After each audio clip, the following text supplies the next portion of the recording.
शरद पवार यांच्या कुटुंबातलं तिथे कोणी दिसलं नाही किंवा त्यांच्या नेत्यांपैकी कोणी दिसलं नाही आणि उद्धव ठाकरे यांच्या पक्षाच्या नेत्यांपैकीही कोणी दिसलं नाही, काय समजावं? शरद पवारांनी तर पाठिंबा दिला आहे, पण त्यांच्या मला असं वाटत नाही की कोणी त्यांना महाविकास आघाडीतून पाठिंबा दिला आहे. आमच्या सद्भावना त्यांच्याविषयी आहेत, त्या कुटुंबाविषयी आहेत, अजितदादांविषयी आहेत आणि त्या कारणानं शरद पवारांनी कौटुंबिक कारणानं आपला उमेदवार टाकला नाही. शिवसेनेशी चर्चा झाली म्हणजे माननीय उद्धवजीशी चर्चा झाल्यावर सुद्धा उद्धवजींनी त्यांच्या सद्भावना व्यक्त केल्या.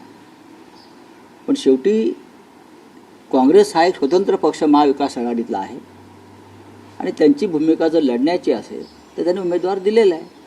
पण उमेदवार देताना त्याने एक अट टाकली, जर आम्हाला मागे घेण्याची तुमची विनंती जर आम्ही स्वीकारली तर अजित पवार यांच्या संशयास्पद अपघाता संदर्भातला FIR गुन्हा महाराष्ट्रात दाखल करा.